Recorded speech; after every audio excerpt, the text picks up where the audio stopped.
તો મિત્રો તમને બધાયને કહી દઉં છું કે એક ગુડ ન્યૂઝ આપવાની છે. સમજી જાજો. તમે ખુશ ન થતા. તમારા માટે ગુડ નથી, તમારા માટે બેડ ન્યૂઝ. તમને હું કઈ કહું છું, તમને હું પૂછું છું, હું વચમાં ડબ ડબ ડબ ડબ ડબ. સોરી. તો જો મિત્રો હું તમને એમ કહેતી હતી, ગુડ ન્યૂઝ એમ છે કે બધા એમ કહે ને કે 4 દિનની જિંદગી, હા. 4 દિનની ચાંદની, 4 દિવસની જિંદગી એમ. હા 4 દિનની જિંદગી પછી જીવી ક્યારે આવ્યા ને ક્યારે વી ગયા કોને ખબર. હું એટલે જ તમને ખોટું નથી લાગતું ને, હું એટલે જ બધી મોજ શોખ કરું છું તમને. પોતાને હવે બસમાં. તો બધા એમ કે 4 દિનની જિંદગી પછી કોને ખબર હું થયું, બરાબર? તો હું તો આ એમને ગણતા ગણતા 30 વર્ષની થઈ ગઈ. બોલો લ્યો. એટલે હવે તમે વિચારી લો, 4 દી તો મારા કેદું ના પૂરા થઈ ગયા. એટલે આઈ એમ ગુજરાતી હું અમર છું, લ્યો બસ બાકી મેનું છે. બરાબર ને? હું અમર છું કારણ કે 4 દી તો મારા કેદું ના પૂરા થઈ ગયા. હું તો મરતી 30 વર્ષની થઈ ગઈ. બોલો લ્યો. આ એને અમર પટોળી નહીં. હા એટલે આપણને ભગવાન લખી દીધું છે, જાઓ મયુરીબેન તમે આ પૃથ્વી ઉપર અમર છો, તમને કોઈ દી કાંઈ થશે જ નહીં. લોહી પીવો હરખાઈનું, બીજું કાંઈ કરવાનું નહીં. ધબ ધબાવો કામ તમારે, આમ જો મોજથી. અને આમ જો ટીપી જ નાખવાના, કાંઈ ઘટવું ન જોઈએ. કોને? છે આમ બાધે એને. હા, તો વાંધો નહીં. મારે છે ને અમારા દીકરાનો જન્મ થયો ને તો બધા એવું કે ખબર, વાહ ભાઈ વાહ, વાહ ભાઈ વાહ, બધા કે હું દીકરાનો જન્મ થયો. તો મારે હા હું કે ખબર ઈ કે અમાર મયુરી કેટલી રૂપાળી, છોકરો એવો કાળો, ઈ કે બાપા જેવો થયો. એલા પણ એની તો છોકરી બરાબર જ છે ને, ઈ કાળા છે, હું થોડી કાળી છું, તે એની જેવો જ થયો સસ્તર કાળો. એલા પણ એની છોકરી ફેર એન્ડ લવલી લગાડી લગાડી ધોળી છે. હા ઈ પાછી કે અમાર છોકરી બહુ ધોળી લ્યો. ધોળી નથી નકરી ફેર એન્ડ લવલી ના યાર બિલ આવે છે અમારે. હા Fair and Lovely, Fair and Lovely. મારો ભાઈ ક્યારનો મેસેજ કરીને ડિલીટ કરી નાખે છે. એક 3 4 5 વાર બિચારાએ મેસેજ નાખ્યો, ડિલીટ કરી નાખ્યો. 1 મિનિટ હું ફોન કરો, 5 મિનિટ હું મિત્રો મારા ભાઈને વાત કરો. ઈ આદુ ખાઈ બેહી ગયો. ભાઈને કાંઈ કહેશો નહીં. હા નકર થઈ જાય પછી કાંઈક નકામું. મારે બેન નથી એટલે ને હે. હલો હા ભઈલા, આ ક્યારનો તું મેસેજ નાખ ને પાછો ડિલીટ કરી નાખ, નાખ ને ડિલીટ કરી નાખ. આ તમે અત્યારે જોયું તે 5 વાર નાખ્યો ને 5 વાર ડિલીટ કર્યો. એવું તે વળી તને હું મનમાં દો આમ મૂંઝાશો તું? મને કહી દે. નવરી બારે જ લાગે છે. હો? હા આ તે કહી દઉં તા જીજાજીને હાલ હો. હા એમ કહેશે કે 10,000 મારામાં ટ્રાન્સફર કરો ને ત્યાં તાત્કાલિક જરૂર પડી છે. કાપીને ફોન કાપીને ઝડપથી. એવા ક્યાં ને કે અહીંયા આવો વાતું કરતા. જો બોલો. આ બધા એમને આપણે અહીંયા હું કે ઝાડવા છે અમારા પૈસાના.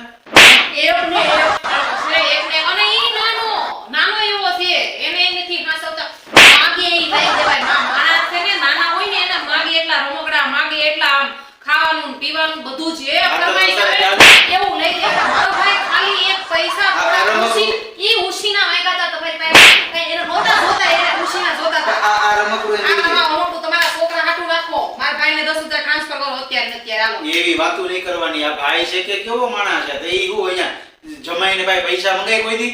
એટલે બિચારો સંકોચ કરતો જ. મેં ભાઈ પાસે નહીં, બેન પાસે મેં તારી મોટી બેન છું, શરમાવાનું નહીં કરતા રે. બિચારાને કીધું લાય. હા મોટી બેન પાસે તમ તાર માંગ લેવાના. એ તમતાર તારે સંકોચ જ રાખવાનો હો, કોઈ દી પૈસા નહીં માંગતો. હા પૈસા નહીં માંગવાના, સંકોચ જ કરવાનો. હા બસ કહી દીધું. બસ કેવું મારા ભાઈ આને કરે તમે જો કે હું ખોટું નથી કીધી કે હું અહીંયા જો. હેરાન થઈ ગઈ છું, પરેશાન થઈ ગઈ, કંટાળી ગઈ છું. આ માણસથી બધે સંબંધમાં ફોડીઓ વાળી દીધો છે. ક્યાંય મને મોઢું રાખવા જેવું નથી રહેવા દીધું. મારા પિયરમાં હોય તો જો આમ જો આવું બગાડી મારે પૈસાના હગા છે, આ કોઈના હગા નથી. પણ એમ નહીં, એનો ભાઈ કઈ નાનો નથી હો. આ તો સિંગલ છે ને, જેસીબી બુલડોઝર. બોલતા નહીં હવે કાંઈ, નકર જો નકામું થઈ જાય. ઈ તો 7 હજી કહું છું બેન. એક્સલ જેસીબી છે ને બુલડોઝર છે. બોલો તઈ હા અહીંયા સોફા ઉપર ઈ આવે ને તો આમ જો એટલે પાથરી દો, બેઠો બેહી જાવે તું. હા અહીંયા સોફો ભાંગી નાખીએ તો અત્યારે મારા ફોનની નથી કરવાની. હા. એવો છે. હા તઈ વાતો કરતા ઈ શ્વાસ લેતો હોય તો હું તો આમ દીવાલમાં ભટકાતો હોઉં. એટલું વાવાઝોડું આવે મોટું. જોયું ના કેવા બદનામ કરે મારા પિયર વાળાને, કેવા બદનામ કરે છે. હા, તો આ બદનામ. માણસ છે કે મદારી છે કાઈ ખબર પડતી નથી મને.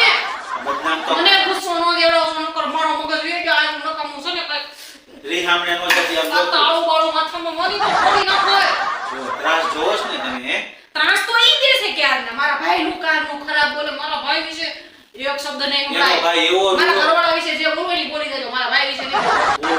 એનો ભાઈ એવો રૂડો રૂપાળો ને પટલો તો જાણે આમ જોવો હા 60 કિલો પાલી લ્યો હા એવો છે, ખાલી 170 કિલો વજન છે. વખાણ તો કરું છું પણ હવે ઈ મારા ભાઈની વાત જવા દો તમે ત્યારે. હા, પહેલા મારી જવા વાત દો. સાંભળો. અમે તમે મિત્રો 5 મિનિટ સાંભળજો. તમારે સાંભળવું હોય તો સાંભળવાનું, પણ તમારે બહુ આમાં પછી ડિટેલમાં ઉતરી નહીં જવાનું. અમારે બેનું તો બાજુમાં આખી જિંદગી હાયલાસ કરવાનું છે. તમારે આ જો મીઠું મરચું ગભરાવીને મજા લેવાની, બીજું કાંઈ નહીં કરવાનું. હા, બસ. તો હું તમને એમ કહું છું કે આપણે બે ગામમાં જતા હતા આજે, બરાબર? તો ગામમાં ગયા તો ઓલી બાઈ આવી અને કાનમાં કઈ ખુસુર ખુસુર કહીને પછી વહી ગઈ. એટલું બધું ખુસુર ખુસુર ન કર્યું વિશાલ, ખોટું નહીં બોલવાનું. હા તો ખાલી એમ કઈ જરીક બોલીને વહી ગઈ, પણ હું જરીકમાં બોલીને મને કઈ સમજાણું નહીં.